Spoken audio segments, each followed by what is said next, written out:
Malaysian প্রবাসী ভাই বোনেরা আপনারা সকলে কেমন আছেন? আশা করি আপনারা যে যেখান থেকে ভিডিওটা দেখতেছেন সকলেই অনেক অনেক ভালো আছেন। তো আপনারা যারা মালয়েশিয়াতে নতুন এসেছেন বা আসবেন, মানে যারা প্রবাসে এসেছেন বা দেশে আছেন, মালয় ভাষা শেখার জন্য বা মালয়েশিয়ান ভাষাতে কথা বলা শেখার জন্য চেষ্টা করতেছেন, তারা সকলে আমাদের আজকে সম্পূর্ণ ভিডিওটি দেখবেন। তো আর বেশি কথা বলবো না, আমাদের ক্লাসটি আজকে শুরু করব।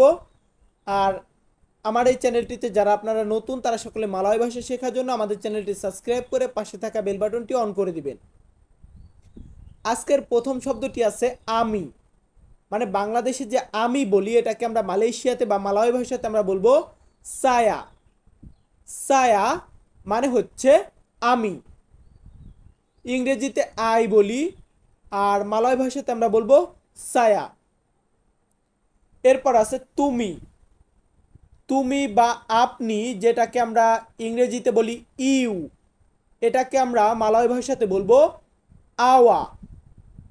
আওয়া মানে হচ্ছে তুমি বা আপনি বা তুই বলি, একই জিনিস। এর পরবর্তী শব্দটি আছে আমার। কোন একটা জিনিস আমার বোঝাতে আমরা ইংরেজিতে বলি মাই, আর এই মায়ের পরিবর্তে আমরা মালয়েশিয়ান ভাষাতে কি বলবো? সায়া। এখন বলতে পারেন ভাই তুই কি পাগল নাকি, সায়া মানে তো আমি। ভাই সায়া মানেই আমি, সায়া মানেই আমার। এরপর আছে সে। সে বা ও, এটা বোঝাতে আমরা মালয় ভাষাতে বলবো ডিয়া। ডিয়া মানে হচ্ছে সে বা ও। এর পরবর্তীতে আছে কাজ। আমরা দেখুন কাজ করার জন্যই তো মালয়েশিয়াতে এসেছি। তো এই কাজকে আমরা কি বলবো মালয় ভাষাতে? কেরজা। কেরজা মানে হচ্ছে কাজ। সো পাঁচটা শব্দ কমপ্লিট হলো। এর পরবর্তী শব্দটি আছে বেতন। বেতন বা স্যালারি, এটাকে আমরা মালয় ভাষাতে বলবো গাজি। গাজি মানে হচ্ছে বেতন। সায়া গাজি আমার বেতন, সায়া গাজি আমার স্যালারি, একই, বেতনও যা স্যালারিও তা গাজিও তা। এরপরে আছে মানুষ। মানুষ আমরা ইংরেজিতে কি বলি? ম্যান বা পিপল। এটাকে আমরা মালয়েশিয়ান ভাষাতে বলবো ওরাং। ওরাং মানে হচ্ছে মানুষ। সো গুগল থেকে ট্রান্সলেট করতে গেলে দেখবেন আসে ওরাং রামাই। ওরাং রামাই মানে হচ্ছে মানুষ, বাট আমরা শুধু যখন কথা বলবো ওরাং বলবো। এরপর আছে নতুন। কোন একটা জিনিস নতুন, পুরাতন, তো এই নতুনকে আমরা বলবো বারু। বারু মানে হচ্ছে নতুন। ইংরেজিতে আমরা নিউ, নিউ বলি। এরপর আছে পুরাতন।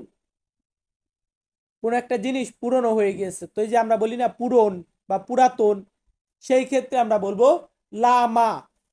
লামা। লিমা মানে কিন্তু আবার পাস। লিমা মানে পাস, লামা মানে পুরাতন। সো সাউন্ডগুলা ক্লিয়ার উচ্চারণ করতে হবে। এরপর আছে কোথায়। কোন একটা জিনিস কোথায় এটা বোঝাতে আমরা বলবো মানা। মানা, দেখুন দুইটা কিন্তু পাশাপাশি শব্দ, লামা আর একটা মানা। লামা মানে পুরাতন, মানা মানে কোথায়। মানা, মানা ইংরেজিতে বলি হয়ার। এরপর আছে হেয়ার বলি, যেটাকে ইংরেজিতে হেয়ার মানে এখানে, সেটাকে আমরা বলবো সিনি। মালয় ভাষা সিনি মানে হচ্ছে এখানে। সিনি, সিনি, এখানে, একই জিনিস।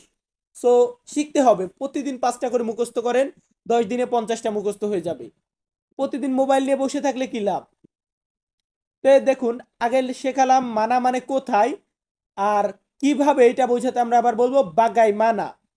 বাগাই মানা মানে হচ্ছে কিভাবে। এরপর আছে কত। কত ইংরেজিতে আমরা বলি হাউ মাস। হাউ মাস মানে কত বা কতটুকু।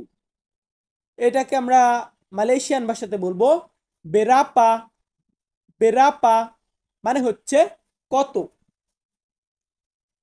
এরপর আছে টাকা। টাকা, এখন অনেকে বলবেন টাকা ভাই, টাকাকে মালয়েশিয়াতে বলে হচ্ছে গিয়ে রিঙ্গিত। এটা আমরা জানি, আমরা দেশ থেকে শিখে এসেছি। কিন্তু টাকা এই মুদ্রার যে একটা নাম আছে সেটা হচ্ছে ওয়াং। ওয়াং মানে হচ্ছে টাকা, ওয়াং মানে টাকা মালয়েশিয়ান ভাষা।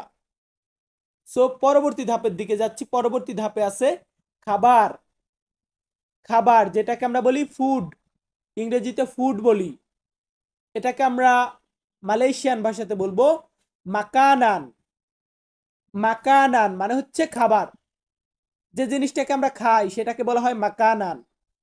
আর এর পরবর্তীতে আছে খাওয়া, মানে ওই একটা আপেল, কতগুলা ভাত, একটা সিগারেট, এগুলাও কিন্তু মাকানান মানে খাবার। আর এইগুলাকে আমি খাচ্ছি, ইংরেজিতে ইট বলি, ইএটি ইট, এইটাকে আমরা বলবো মাকান। মাকান মানে খাওয়ার, মাকানান মানে খাবার। এরপর আছে ভাত, ভাতকে আমরা মালয়েশিয়াতে বলবো নাসি। নাসি মানে হচ্ছে ভাত। সায়া মাকান নাসি, আমি ভাত খাচ্ছি। তো এই যে সায়া আমি, মাকান খাওয়া, নাসি ভাত, আমি ভাত খাওয়া, বিষয়টা এমন না, সায়া মাকান নাসি মানে আমি ভাত খাচ্ছি। এরপর আছে মাছ, মাছ ইংরেজিতে আমরা কি বলি ফিশ, এটাকে আমরা মালয় ভাষাতে কি বলবো, এটাকে আমরা বলবো ইকান। ইকান মাকান খাওয়া, ইকান মাছ, মাছ ইকান খাওয়া মাকান, আবার ইকান মাকান এক করে ফেলায়েন না। এরপর আছে কি মাংস, মাংসকে আমরা বলবো ডাগিং। ডাগিং বা দাগিং মানে হচ্ছে মাংস বা গোস্ত। পরবর্তী শব্দটি এখানে রাখা আছে পানি, আমরা যে পানি পান করি এই পানিকে মালয় ভাষাতে বলা হয় আইর। আইর মানে হচ্ছে পানি, পানি বলেন, জল বলেন, ওয়াটার বলেন, আইর বলেন, আরবিতে ময়া বলা হয়, ইতালিয়ান ভাষাতে aqua বলা হয়, একই ভাই, এইগুলা আলাদা কিছু না। এরপর আছে কি দুধ, দুধকে আমরা মালয় ভাষাতে কি বলবো সুসু। সুসু মানে হচ্ছে দুধ। তো যারা এই 7 মিনিট 8 মিনিট ভিডিওটা দেখছেন তাদের জন্য একটি কথা বলতে চাই, মোবাইলের এই ভিডিওগুলা স্ক্রিনশট মেরে রাখবেন। স্ক্রিনশট মারলে গ্যালারিতে চলে যাবে, বারবার দেখে দেখে শব্দগুলোকে মুখস্থ করবেন। মানে একবার ভিডিও দেখলে ভাই মুখস্থ হয় না, আমি জানি, কারণ আমি মালয়, আরবি, এছাড়াও ইতালিয়ান ভাষাতে কথা বলা শিখেছি। মানে আমার আমার নিজের অভিজ্ঞতা থেকে বলতেছি, একবার দেখলে ভাষা শেখা যায় না, এর জন্য আপনাকে বারবার চেষ্টা করতে হবে। তো চলুন পরবর্তী ধাপে বেসিক কয়টা বাক্য শিখিয়ে ক্লাসটা শেষ করব। তো এখন আছে হ্যালো, আমরা বলি না কাউকে দেখা হলে হ্যালো, আসলে হ্যালো কিন্তু বাংলা না, হ্যালো ইংরেজি, আমরা বাংলাতে ওহে হবে কিন্তু ওহে কেউ বলি না। তো এই হ্যালোকে আমরা বলবো হ্যালো, মালয়েশিয়ান ভাষাতে আমরা হ্যালো বলতে পারি। এরপর আছে স্বাগতম, স্বাগতম ইংরেজিতে যেটা হবে welcome. Hello viewers, welcome to my channel. তো আমি এই যে বলি ওয়েলকাম টু মাই চ্যানেল, আপনাদেরকে স্বাগতম জানাই, তো এটাকে মালয়েশিয়ান ভাষাতে বলতে হবে সালামা দাতাং। সালামা দাতাং মানে হচ্ছে স্বাগতম। এরপরও যে জিজ্ঞাসা করলাম আপনারা কেমন আছেন বা আপনি কেমন আছেন, এই ক্ষেত্রে আমরা মালয় ভাষাতে বলবো আপা খাবর। আপা খাবর মানে হচ্ছে আপনি কেমন আছেন, তুমি কেমন আছো, তুই কেমন আছিস, একই জিনিস। বাংলাদেশে আমরা আমি তুমি তুই বলি, সরি আপনি তুমি তুই বলি, কিন্তু আমরা মালয় ভাষাতে ওই আওয়া দ্বারা বোঝাতে পারি। আপা খাবর মানে আপনি কেমন আছেন, তুই কেমন আছিস, তোরা কেমন আছিস, একই। এরপর আছে আমি ভালো আছি। আমি ভালো আছি এই ক্ষেত্রে আমরা বলতে পারি সায়া সিহাত। সায়া সিহাত বা আডা বাইক, আডা বাইকও বলতে পারি। এরপর কোন একটা জায়গায় যাব, বাট আমি জানি না, আমি নতুন এসেছি মালয়েশিয়াতে, তো সেই ক্ষেত্রে আমি বলতেছি আমি কিভাবে যাব, সেই ক্ষেত্রে আমাকে বলতে হবে বাগাইমানা সায়া পেরগি। বাগাইমানা সায়া পেরগি, বাগাইমানা মানে হচ্ছে কিভাবে, সায়া মানে আমি, পেরগি মানে যাওয়া। তাহলে আমি কিভাবে যাওয়া বাক্যটা এমন হয় না, আমি কিভাবে যাব। ভিউয়ার্স, আমি তন্ময় তপু প্রতিনিয়ত বিভিন্ন দেশের ভাষা নিয়ে ভিডিও আপলোড করি। তো আজকের ভিডিওটা বানালাম মালয়েশিয়ান প্রবাসীদের জন্য। আপনাদের কাছে যদি ভালো লাগে তাহলে অবশ্যই ভিডিওটা লাইক, কমেন্ট এবং শেয়ার করে দিবেন। আর কোন ধরনের ভিডিও চাই সেগুলো কমেন্টে বলে দিবেন। চ্যানেলটিতে যারা নতুন তারা সকলে সাবস্ক্রাইব করে রাখবেন। তো ভিউয়ার্স, অনেক কথা বলেছি, সকলে ভালো থাকবেন, সুস্থ থাকবেন, আবারও দেখা হবে নতুন কোনো ভিডিওতে। ধন্যবাদ।